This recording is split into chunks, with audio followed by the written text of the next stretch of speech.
And so in chapter 1, he goes on to describe the guilt of the sinner, how they started out, they did not honor God, verse 1, as God did not give him thanks. And that's the first step downwards. When a person does not give thanks to God, is not grateful to God for his life, for creation, for health, he's already started backsliding.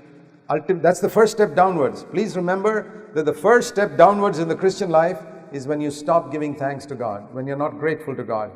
And you go downwards and you finally end up in verse 30, slanderers, haters of God, insolent, arrogant, boastful, inventors of evil, unloving, unmerciful, all the wretched things described in verse 29 to 31.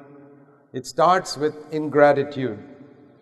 And then it goes on. It says 3 times, it says here in verse 24, God gave them up.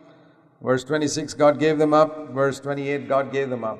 At each stage, like there's a faith-to-faith growth upwards, there's a downward progression also towards evil, where you don't respond to God's convictions, He gives you up. You go one step still lower. And then you still don't respond to the convictions of the Holy Spirit, God gives you up. And you go still one step lower. And there's a going downwards also. Like verse 17 speaks of going upwards. Here's a going downwards. Gave them up, gave them up, gave them up, gave them up. Finally, there's nothing more for them. They've gone into the depths of sin.